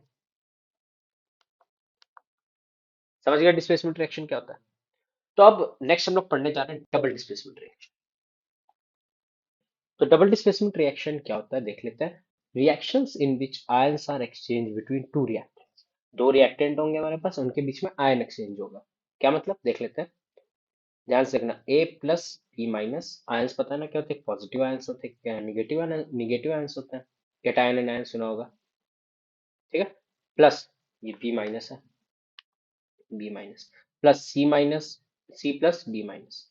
तो अब देखो बच्चों क्या होगा, ये वाला प्लस इस माइनस के साथ चला जाएगा, मतलब A plus D minus plus ये B माइनस C प्लस के साथ, C प्लस B माइनस, ये होगी रिएक्शन। देखो ये लिखा हुआ है AB plus CD gives AC plus BD, ठीक है। प्लस वाला माइनस के साथ, माइनस वाला प्लस के साथ, अब आयंस का एक्सचेंज हुआ, डिस्प्लेसमेंट डबल डबल हुआ है यहाँ पे, ठीक है। इन्होंने ये वाला लिया तो कोई एग्जाम्पल फर्क नहीं पड़ता, हम लोग A B plus C D इन्होंने लिया, तो इन्होंने क्या कर लिया, A C plus B D, ठीक है। ऐसा समझ सकते, सिंपल। क्या लिखा, reactions in which ions are exchange between two reaction, exchange of ions होगा। एमसीक्यू क्वेश्चन में आपके एग्जाम में आ सकता है, exchange of ion occurs in which of the following reactions, तो आपके पास चार ऑप्शन होंगे, डिस्प्लेसमेंट, डबल डिस्प्लेसमेंट, कॉम्बिनेशन, या चौथा डिकम्पोजिशन, या कोई भी हो सकता है, ऑक्सीडेशन रिडक्शन भी हो सकता है, तो आप लोग उसमें टिक करोगे डबल डिस्प्लेसमेंट रिएक्शन, ध्यान रखना। तो हमारे पास एक एग्जांपल है, when the solution of barium chloride react with solution of sodium sulphate Na2SO4, तो BaCl2, BaCl2 की रिएक्शन अगर हम लोग Na2SO4 के साथ कर दें, तो हम लोग को मिलता है BaSO4 plus NaCl, NaCl aqueous form में मिलता है। तो ये BaSO4 जो होता है वो पीपीटी होता है, पीपीटी हम लोग को मिल रहा होगा व्हाइट कलर का। तो इसका मतलब ये हुआ डबल डिस्प्लेसमेंट रिएक्शन का एक एग्जांपल है, कौन सा, प्रेसिपिटेशन रिएक्शन। दो एग्जांपल होते हैं इसमें, पीपीटी और न्यूट्रलाइजेशन रिएक्शन, दोनों हम लोग देख लेंगे। ये एग्जांपल बहुत इंपॉर्टेंट है, ध्यान रखना। क्या लिखा है, हाँ, बेरियम क्लोराइड की रिएक्शन अगर हम लोग सोडियम सल्फेट के साथ कराते हैं, तो हम लोग को बेरियम सल्फेट मिलता है, जो कि व्हाइट कलर का पीपीटी होता है, देखो व्हाइट कलर की, इसीलिए व्हाइट कलर की इंक से हम लोग समझा रहे हैं, और साथ में सोडियम क्लोराइड एक्वस फॉर्म में मिल जाएगा। इंपॉर्टेंट रिएक्शन है बच्चों, ध्यान से इसको लिख लेना अपने नोट्स वाली कॉपीज में, इंपॉर्टेंट रिएक्शन। आगे देख लेते हैं और भी इसके कुछ रिएक्शन है। मैंने सोडियम हाइड्रोक्साइड, ये सबको पता है सोडियम हाइड्रोक्साइड क्या होता है, NaOH। अगर उसकी रिएक्शन HCl से कराएं तो देखो Na plus OH minus, HCl कैसे होता है H प्लस Cl माइनस, तो ये प्लस इसके माइनस के साथ चला गया NaCl, और ये HOH H2O बना दिया, ये रिएक्शन है। When sodium hydroxide reacts with hydrochloric acid, sodium chloride in water form, इसको हम लोग बोलते हैं neutralisation reaction. Neutralisation reaction. Sir neutralisation reaction क्या होती है, जब बेस, ये बेस है हमारे पास, बेस और एसिड फॉर्म करके कोई सॉल्ट बना रहा है, ये बेस और एसिड फॉर्म करा, यहाँ पे सॉल्ट, ये रिएक्शन। और भी इस टाइप की रिएक्शंस आप लोग एसिड्स बेसेस एंड सॉल्ट जब करेंगे हम लोग उसमें देख लो। Double displacement reaction in which precipitate is formed is known as precipitation reaction, जो पिछला एग्जांपल था। Neutralisation reaction are also example of double displacement reaction, जो कि ये वाली रिएक्शन कौन सी, न्यूट्रलाइजेशन। दोनों के एक एक एग्जांपल करा देते हैं या उसकी डेफिनेशन लिखवा देते हैं। प्रेसिपिटेशन रिएक्शन क्या होता है, the reaction in which precipitate is formed. Precipitate क्या होता है, एक सॉलिड इनसॉल्युबल, जब एक प्रेसिपिटेट क्या होता है, एक solid insoluble, solid insoluble substance, जो हम लोग को ड्यूरिंग केमिकल रिएक्शन जो हम लोग को सॉलिड इनसॉल्युबल सब्सटेंस मिलता है, उसको हम लोग बोलते हैं प्रेसिपिटेट। तो the reaction in which precipitate is formed is called precipitation reaction. Example एक और इसमें, लेड नाइट्रेट, सिल्वर नाइट्रेट वाला, सिल्वर नाइट्रेट है, ठीक है। ये भी बहुत इंपॉर्टेंट रिएक्शन है बच्चों। AgNO3 की रिएक्शन अगर हम लोग NaCl के साथ कर लें तो AgCl plus NaNO3, sodium nitrate. बहुत इंपॉर्टेंट रिएक्शन है प्रेसिपिटेट रिएक्शन की, एक ये, एक इसके पिछले वाली और एक वाली लेड वाली आती है, लेड नाइट्रेट वाली। तो वो भी रिएक्शन आप लोग को करवा देंगे, कोई दिक्कत नहीं है, इजी से है। उसमें जब क्वेश्चन हम लोग सॉल्व कर रहे होंगे इस चैप्टर के, उसमें आप लोग देखना, बिल्कुल मिस मत करना क्वेश्चन का जो वीडियो आएगा। ये प्रेसिपिटेशन रिएक्शन था, सिंपल सा प्रेसिपिटेट फॉर्म होगा इनसॉल्युबल सब्सटेंस, ठीक है। न्यूट्रलाइजेशन रिएक्शन कहते हैं reaction in which acid react with base to form salt and water, अभी बताया बाय एक्सचेंज ऑफ आयंस, ठीक है। एक्सचेंज ऑफ आयन इसमें भी हुआ है, इस वाली रिएक्शन में भी, हर रिएक्शन में होगा क्योंकि डबल डिस्प्लेसमेंट है। तो जब एसिड और बेस रिएक्ट करेंगे तो हम लोग को मिलेगा सॉल्ट प्लस वाटर। तो एसिड हमारे पास HCl है, सबको पता है, बेस हमारे पास NaOH है, दोनों को रिएक्ट करा तो एक सॉल्ट बना NaCl और वाटर, ठीक है। सिंपल सा रिएक्शन है, इसमें कुछ रॉकेट साइंस नहीं है, कुछ नहीं, न्यूट्रलाइजेशन रिएक्शन समझ। तो यहाँ पे डबल डिस्प्लेसमेंट रिएक्शन हम लोग ने पढ़ ली, क्या होती है, एक्सचेंज ऑफ आयन से जो रिएक्शन होती है उसको डबल डिस्प्लेसमेंट रिएक्शन बोलते हैं। और दो टाइप की होती है, प्रेसिपिटेशन रिएक्शन और न्यूट्रलाइजेशन। प्रेसिपिटेट जिसमें बने वो प्रेसिपिटेट जिसमें बने वो प्रेसिपिटेशन रिएक्शन, और एसिड और बेस जिसमें रिएक्ट करे वो न्यूट्रलाइजेशन रिएक्शन, न्यूट्रलाइजेशन। नेक्स्ट देख लेते हैं, बहुत इंपॉर्टेंट है, बहुत इंपॉर्टेंट, एग्जाम में इसमें से क्वेश्चन 100% आता है हर बार, आज नहीं, आज से 10 सालों से। Oxidation and reduction. ऑक्सीडेशन से क्या पता चला कि ऑक्सीजन का आना, ऑक्सीडेशन ऑक्सीजन आना, समझ रहे हो, ऑक्सीडेशन नाम से पता चला। रिडक्शन मतलब ऑक्सीजन का जाना, ऑक्सीजन ऑक्सीडेशन मतलब, पहले ऑक्सीडेशन समझो, ऑक्सीडेशन मतलब ऑक्सीजन का आना, समझ लो, ऑक्सीजन एडिशन, ऑक्सीजन का आना, ऑक्सीजन का आना, ठीक है, या हाइड्रोजन का जाना, हाइड्रोजन रिमूवल, बिल्कुल याद करा देंगे आज ये टॉपिक, ठीक है, इंपॉर्टेंट कंसेप्ट, ठीक है। ऑक्सीजन का आना, हाइड्रोजन का जाना। अब ऑक्सीजन आ रही है, ऑक्सीजन आ रही है तो नॉन मेटल आएगा, क्योंकि नॉन मेटल ही तो है, नॉन मेटल ही तो होती है ऑक्सीजन, नॉन मेटल एडिशन, ठीक है। और नॉन मेटल अगर ऐड हो रहा है तो मेटल रिमूव होगा, मेटल रिमूव। तो इन चारों में से जो भी एक दो तीन चार, जितनी भी चारों चीजें कुछ भी हो रहा हो वो ऑक्सीडेशन होगा। तो ऑक्सीडेशन साथ में बोलो बच्चों क्या होता है, ऑक्सीजन, एडिशन ऑफ ऑक्सीजन, ठीक है, एडिशन ऑफ नॉन मेटेलिक सब एलिमेंट, ठीक है, रिमूवल ऑफ हाइड्रोजन और रिमूवल ऑफ मेटेलिक एलिमेंट्स या कंपाउंड्स, कुछ भी देख लो। तो देख लेते हैं, द एडिशन ऑफ ऑक्सीजन, ठीक है, या addition of non metallic element, या रिमूवल ऑफ हाइड्रोजन, या removal of metallic from a compound is known as oxidation. Oxidation समझ गए, आज के बाद कोई डाउट तो नहीं रहेगा। ऑक्सीजन का आना, हाइड्रोजन का जाना, नॉन मेटेलिक का आना, मेटेलिक का जाना, सिंपल। तो मेटल्स और कंपाउंड्स इन विच ऑक्सीजन और non metal element is added और हाइड्रोजन और metallic element is remove are called oxidise. वो एलिमेंट जिसमें ऑक्सीजन आए, नॉन मेटल आए, हाइड्रोजन जाए या नॉन मेटल या मेटल जाए, तो उस एलिमेंट को हम लोग क्या बोलते हैं, वो ऑक्सीडाइज हो रहा है। ठीक है। एलिमेंट कब ऑक्सीडाइज होगा, तो चार रीजन है। क्या क्या, ऑक्सीजन का आना, हाइड्रोजन का जाना, नॉन मेटल्स का आना, मेटल्स का जाना। समझ गए ना। ऑक्सीडाइज कब होगा कोई एलिमेंट, जब इसमें ऑक्सीजन आएगा या हाइड्रोजन जाएगा, नॉन मेटल आएगा या मेटल्स जाएगा। समझ गए बच्चों। चलो आगे देख लेते हैं रिडक्शन का। रिडक्शन इसका उल्टा। रिडक्शन देख लेते हैं, पहला पॉइंट उसमें ऑक्सीजन आ रहा था तो इसमें ऑक्सीजन रिमूव करेंगे। ठीक है। और हाइड्रोजन ऐड करेंगे। ठीक है। ऑक्सीजन रिमूव करा, हाइड्रोजन को ऐड करा, नॉन मेटल्स को रिमूव करेंगे। ठीक है।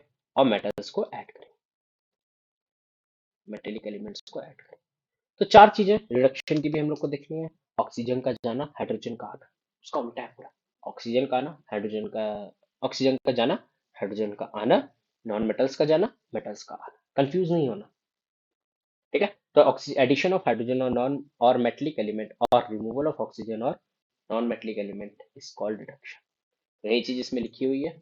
देख, ऑक्सीजन रिडक्शन एक साथ भी हो सकते हैं, जरूरी नहीं अलग अलग हो। वो एक रिएक्शन में ना ऑक्सीजन और ऑक्सीडेशन रिडक्शन दोनों हो सकता है। तो जिस रिएक्शन में ऑक्सीडेशन रिडक्शन दोनों हो रहा है उसको हम लोग रिडॉक्स रिएक्शन बोलते हैं। रिडॉक्स, रेड से होता है रिडक्शन, ऑक्स से होता है ऑक्सीडेशन। तो रिडॉक्स रिएक्शन क्या होती है, the reactions in which both oxidation and reduction occurs. तो ये अच्छा आगे अभी नहीं लिखा, हाँ लिखा हुआ, the reactions in which oxidation and reduction both take place simultaneously is called redox. इसका एक एग्जांपल कराएंगे। ठीक है, इसमें से क्वेश्चन पूछा जाता है, किस टाइप का पूछा जाएगा वो करा रहे होंगे, अभी देख लें। ऑक्सीडाइजिंग एजेंट क्या होता है, जो ऑक्सीजन देगा, विच गिव्स ऑक्सीजन, या जो सब्सटेंस विच रिमूव्स हाइड्रोजन, जो हाइड्रोजन जिससे रिमूव हो रहा होगा उसको हम ऑक्सीडाइजिंग एजेंट। सिंपल। या ऐसे समझो, जिसमें ऑक्सीडेशन होगा, मतलब या जिसमें रिडक्शन होगा, रिडक्शन होगा, वो क्या होता है, ऑक्सीडाइजिंग एजेंट। क्यों, क्योंकि वो हाइड्रोजन दे रहा है ना, oxygen sorry, which gives oxygen, वो ऑक्सीजन दे रहा है। जैसे मैं ऑक्सीजन दे रहा हूँ, तो फॉर एग्जाम्पल समझो मैम, एक अपने आप एग्जाम्पल समझो, मेरा क्या है, मैं ऑक्सीजन दे रहा हूँ। ऑक्सीजन दे रहा हूँ तो मतलब क्या हो रहा है, रिडक्शन ही तो हो रहा है। रिडक्शन क्या होता था, removal of oxygen, addition of hydrogen, ऐसे याद रखो बस, बाकी बात। मेटल नॉन मेटल क्वेश्चन नहीं आपको पूछे जाएंगे। तो मैंने क्या करा, ऑक्सीजन दी, ऑक्सीजन दी तो मतलब मेरा क्या हुआ, रिडक्शन। मेरा अगर रिडक्शन हुआ तो मैं क्या हुआ, ऑक्सीडाइजिंग एजेंट। आप समझ में आ गया नहीं।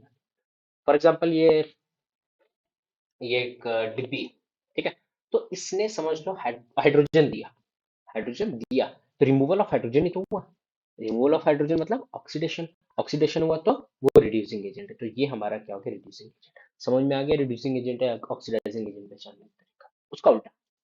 तो यहाँ पे अगर हम लोग ऑक्सीडेशन हमारा हो रहा है किसी चीज का, तो वो हमारा क्या हो जाएगा, रिड्यूसिंग एजेंट। तो लिखा हुआ है the substance which give hydrogen is called reducing agent. पहचानने का तरीका समझ, दोनों डेफिनेशन है, ये वाली भी सही है दोनों की, ये वाली भी सही है, तो आप कोई भी लिख सकते हैं। समझ में आ गया नहीं आ गया।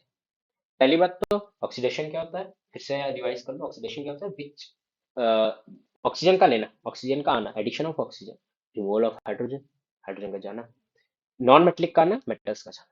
रिडक्शन की बात करें, रिमूवल ऑफ ऑक्सीजन, ऑक्सीजन का जाना, हाइड्रोजन का आना, ठीक है, नॉन मेटल्स का जाना और मेटल्स का आना। ठीक है, रिडक्शन। जिस रिएक्शन में ऑक्सीडेशन रिडक्शन दोनों होता है उसको हम लोग रिडॉक्स रिएक्शन बोलते हैं। ऑक्सीडाइजिंग एजेंट क्या होता है कि जो ऑक्सीजन दे, जैसे मैंने ऑक्सीजन दी तो मेरा क्या हुआ, रिडक्शन हुआ, है ना बच्चों, मेरा क्या हुआ, रिडक्शन हुआ। और रिडक्शन जिसका हो रहा था वो ऑक्सीडाइजिंग एजेंट। फिर दूसरी चीज, मैंने हाइड्रोजन दी, ठीक है, हाइड्रोजन का देना, वो क्या होता है, ऑक्सीडेशन, है ना, यही तो होता है।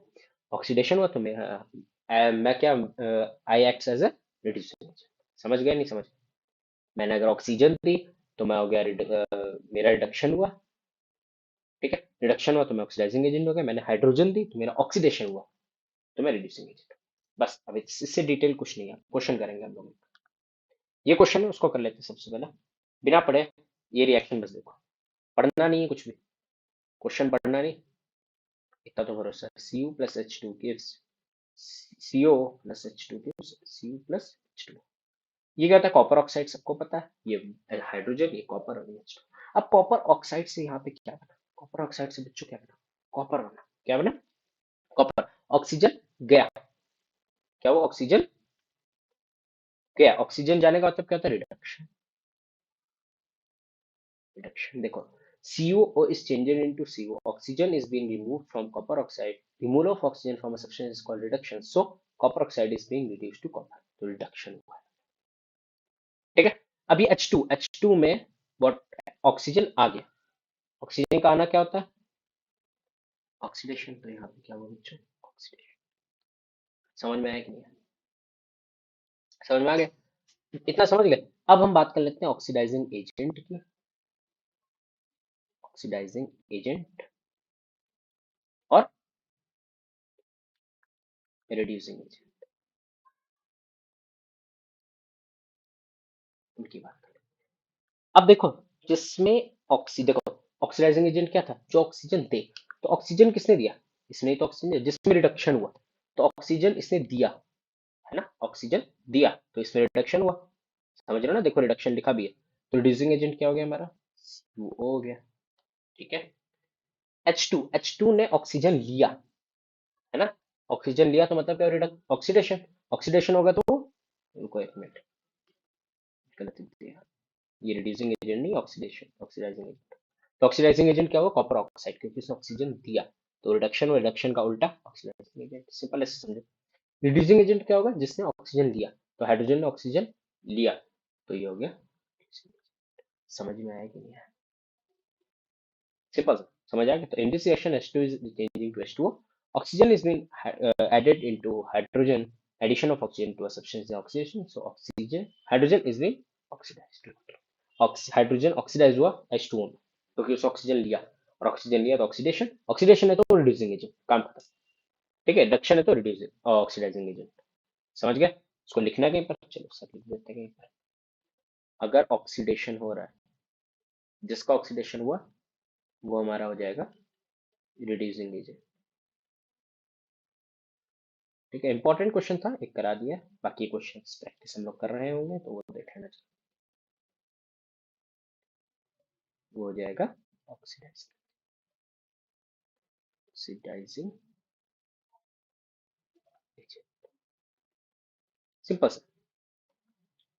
तो ये लिखा हुआ, the substance which get oxidise is called reducing agent, which get reduce is called oxidising. Important points है, देख लेना इसको। बड़े आगे, बहुत बढ़िया। अब बात आती है effects of oxidation in our daily. दो टाइप के इफेक्ट्स होते हैं, कोरोजन और रेंसिडिटी। दोनों को हम लोग डिटेल में पढ़ेंगे, इनसे क्वेश्चन भी पूछा जाता है। इनका क्वेश्चन आता है, डिफाइन कोरोजन। कोरोजन का मतलब क्या होता है? मेटल्स को खा लेना। मेटल्स को खा लेना, धीरे धीरे धीरे धीरे मेटल्स को खा के उसको खराब। ठीक है। तो जैसे हमारे पास गेट होते हैं लोहे के, या कील होती है, तो उसमें वो देखा होगा रस्ट जम जाती है, तो वो मेटल को खा लिया गया है। The process of slow conversion of metals into their undesirable compound. Metals को खा के अनडिजायरेबल कंपाउंड्स में बदल देना। ठीक है। मेटल्स को खराब कर देना, सारे मेटल्स खराब हो गए। तो मेटल्स का the conversion of metals into undesirable compound, जो हमको नहीं चाहिए, due to reaction with oxygen, water, acid और गैस। ऑक्सीजन मतलब जो हमारे नेचर में है, वाटर गलती से गिर जाता है, पानी गेट की धुलाई करते हैं। एसिड्स, गैसेस या कुछ भी गैसेस हमारे नेचर में बहुत सारी। तो उन गैसेस की वजह से, वाटर की वजह से और ऑक्सीजन की वजह से जो हमारा मेटल्स अनडिजायरेबल कंपाउंड में चेंज होता है, उसी को हम लोग कोरोजन। ठीक है। प्रेजेंट इन द एटमॉस्फेयर लिखा हुआ। तो समझ गए ना कोरोजन क्या होता है? हमारा जंग लग गया, लोहे में जंग लग जाता है तो कैसे लगता है? वाटर की प्रेजेंस में, ऑक्सीजन की प्रेजेंस में और गैसेस, एसिड। ठीक है। इसका corrosion example rusting of iron है। ठीक है। और भी होते हैं, सारे एग्जांपल्स हम लोग देख लेते हैं आगे। ये एग्जाम में पूछे जाएंगे, जो आगे हम लोग एग्जांपल पढ़ने जा रहे हैं, तो ध्यान से कॉपी पेन ले लेना। सबसे पहले आएगा rusting. Rusting of iron. Iron react with oxygen and moisture form red substance which is called rust. ये रिएक्शन बहुत इंपॉर्टेंट है बच्चों, बहुत इंपॉर्टेंट रिएक्शन। तो देख लेते हैं इस रिएक्शन को। जब आयरन को हम लोग, ये आयरन है, हमने ऑक्सीजन के साथ रिएक्ट करा, जो कि नेचर में अवेलेबल है। ठीक है। कुछ नहीं कर सकते कोई भी। वाटर, यार गलती से पानी पर बारिश हो गई, ठीक है, मम्मी ने गेट धोया तो हो गया। तो ये हमारा रस्ट बनता है Fe2O3.XH2O, जिसको हम लोग हाइड्रेटेड फेरिक ऑक्साइड भी बोलते हैं। याद कर लो, Fe2O3.XH2O। ठीक है, इसको बैलेंस करके लिखना बच्चों एग्जाम में, रस्ट हाइड्रेटेड फेरिक ऑक्साइड। तो एग्जाम में आ सकता है हाइड्रेटेड फेरिक ऑक्साइड का formula Fe2O3.XH2O, which is solid form. Rust देखा होगा सॉलिड फॉर्म में होती है, देखा होगा तुम सबने यार, इजी। आयरन की रिएक्शन ऑक्सीजन और वाटर के साथ करें तो हाइड्रेटेड फेरिक ऑक्साइड हम लोग को मिलेगा। अब इस ये होती है, देखो, फेरस से ऑक्सीजन बना, Fe में ऑक्सीजन आया तो ऑक्सीडेशन हुआ, ठीक है, और रिडक्शन भी इसमें हो रहा होगा, redox reaction. The rusting of iron is a redox. समझ में आया? क्योंकि रिमूवल ऑफ ऑक्सीजन भी हुआ है। ठीक है, समझ गए? रस्टिंग ऑफ आयरन एक रिडॉक्स रिएक्शन। और इसकी एक क्वेश्चन एग्जाम में जरूर पूछी जाएगी, बहुत इंपॉर्टेंट क्वेश्चन है ये एग्जाम का, ध्यान से इसको करना, 100% एग्जाम में आएगा ये। तो rusting weakens the iron and steel object and structure such as railings, car bodies, bridges and ships etcetera and cuts short their life. तो जो हमारा रस्टिंग होता है वो लोहे की ना लाइफ खराब कर देता है, मतलब बहुत उसको कमजोर कर देता है, क्योंकि एक रस्ट आ गया ना, बिल्कुल खराब कर देगा उसको, बिल्कुल सिस्टम पूरा। ठीक है, तभी तो जब घर बनाए जाते हैं, एक समझ लो ब्रिज बनाया गया तो उसका जो स्ट्रक्चर बना है, उसको कवर कर दिया जाता है बिल्कुल सीमेंट से, बिल्कुल अच्छी तरीके से, कहीं पर भी कोई पोर्स ना रहे। बहुत सारे इंजीनियर्स चेक कर रहे होते हैं, आप लोगों ने देखा होगा, आपके उधर चेक करने आते होंगे, कोई पोर ना रहे, कोई पाइपलाइन कोई खराब ना हो, पूरा जो बना हुआ है ब्रिज के नीचे सपोर्ट, तो उसमें कोई भी एक भी पोर खाली ना रहे, मतलब एक भी छेद ना रहे। रीजन क्या है? गलती से भी हवा चली गई या पानी चला गया तो वो अंदर से खराब कर देगा, तभी ब्रिजेस बहुत सारे टूट जाते हैं। तो मेथड टू प्रिवेंट रस्टिंग क्या क्या है? पेंट, घर में पेंट होते रहते हैं, गेट्स, ग्रीस, साइकिल में आप ग्रीस नहीं लगाते चेन में, वो इसलिए लगाई जाती है ताकि वो जंग ना लगे। ऑयलिंग कर दीजिए, या गैल्वेनाइजेशन। गैल्वेनाइजेशन क्या होता है? Coating of iron with zinc, coating with zinc. ये इतनी डिटेल में इसलिए नहीं करा क्योंकि इसको थर्ड चैप्टर में हम लोग पढ़ लेंगे डिटेल में। जिंक से कोटिंग कर देते हैं आयरन की और उसको गैल्वेनाइज कर देते हैं ताकि वो रस्ट ना दे। नेक्स्ट देख लेते हैं हम लोग का इंपॉर्टेंट एक और है, corrosion of copper. Green colour से लिखा है तो उसमें कुछ ना कुछ ग्रीन होगा। Copper object lose their lustre and shine after some time because the surface of these objects acquire a green coating of basic copper carbonate। ये हमारे पास फॉर्म है। तो ये भी रिएक्शन बहुत इंपॉर्टेंट है, इसको लर्न कर लेना। रिएक्शन क्या है? कॉपर को अगर हम लोग copper oxide, copper carbon dioxide, sorry, carbon dioxide, oxygen और वाटर के प्रेजेंस में, ये हमारी बेसिक कॉपर कार्बोनेट की लेयर बन जाएगी, जिसका फॉर्मूला है CuCO3.CuOH का होल ट्वाइस। ग्रीन कलर की होती है लेयर। देखा होगा बहुत सारे कॉपर के टॉम, टॉम के ऊपर गोल, टॉम समझते हो ना? नहीं समझते हो? बहुत सारे पुराने वो नहीं होते जो महल वगैरह होते हैं, उनके ऊपर गोल गोल तो कॉपर का होता होगा। तो अब वो ग्रीन कलर के हो गए, क्यों? क्योंकि वो उनका कोरोजन हो गया कॉपर का। कॉपर का कोरोजन होता है तो वो ग्रीन कलर का चेंज हो जाता है। ये रिएक्शन है हमारे पास, इसको लर्न कर लेना। ठीक है, इसमें कुछ बताने वाला था नहीं इंपॉर्टेंट, बस यही था कि हाँ, कॉपर का कलर चेंज होकर कौन सा कलर में हो जाता है? Green colour. आयरन का कलर कौन सा कलर हो जाता है? रस्ट।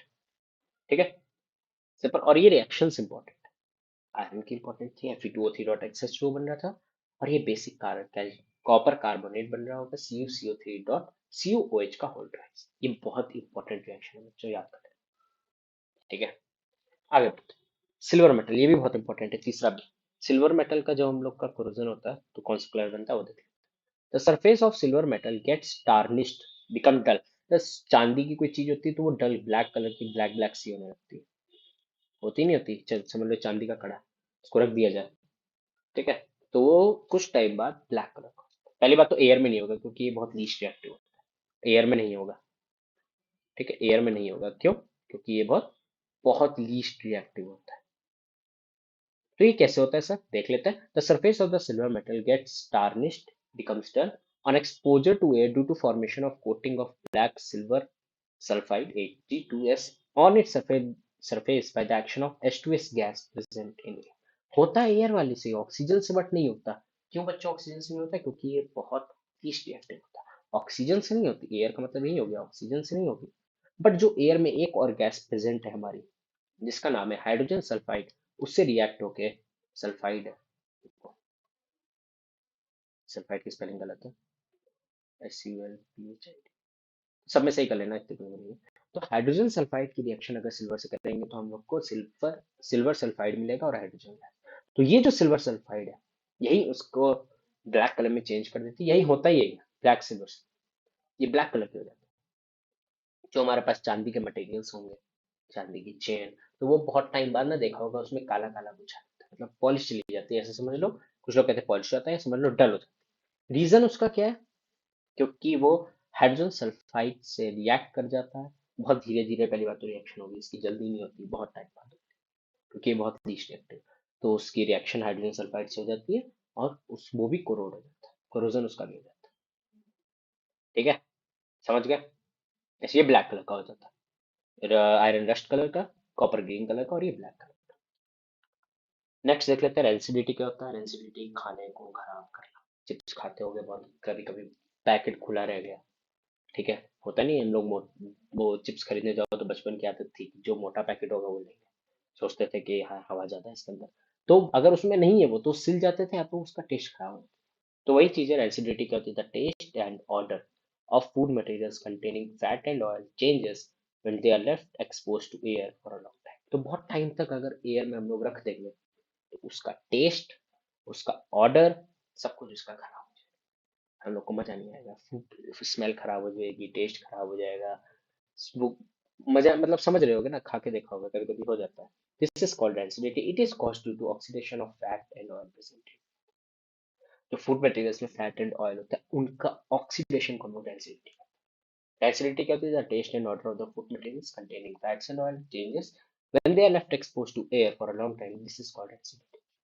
ठीक है, फूड का खराब होना है कॉल्ड एसिडिटी। सिंपल, देखो पोटैटो चिप्स बना हुआ है, ठीक है, और अगर इसको हम लोग हवा निकाल दे पूरी और ऐसे ही रख दे तो वो सिल जाएंगे या तो खराब हो जाएंगे।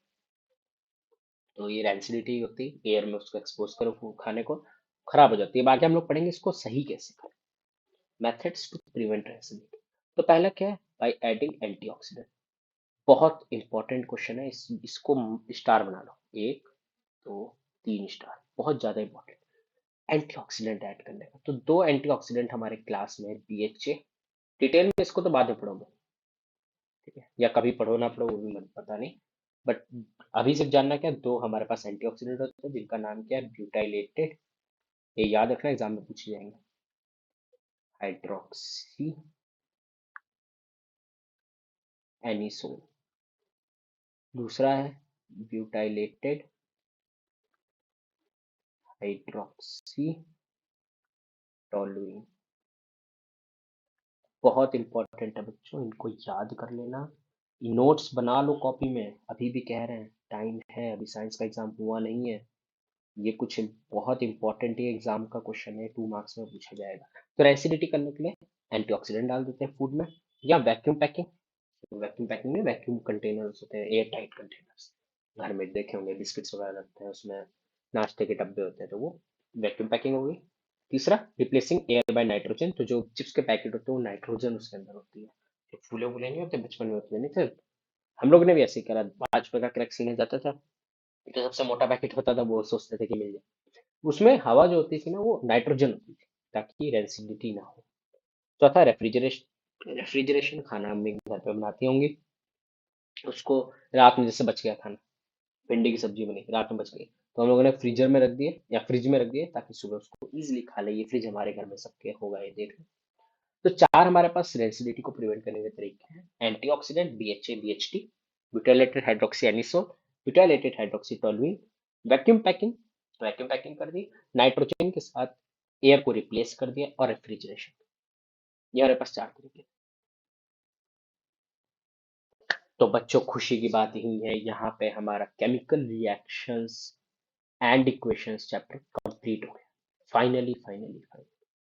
केमिकल रिएक्शंस एंड इक्वेशन बिल्कुल डिटेल में चैप्टर खत्म करा है, एक एक चीज बिल्कुल उड़ा के रख दी है, कोई टॉपिक नहीं छोड़ा है, कोई रिएक्शन नहीं छोड़ी, एग्जाम पॉइंट ऑफ व्यू से सारी इंपॉर्टेंट रिएक्शन करी है, पास्ट 10 years में जो जो रिएक्शन पूछी गई है बस वही इसमें इंक्लूड है। हाँ, एक लेड नाइट्रेट वाली रह गई है, बाकी यही सब है। तो देख लेना, यहीं पर चैप्टर खत्म हो गया, मिलते हैं फिर नेक्स्ट लेक्चर में, बाय बाय, टेक केयर।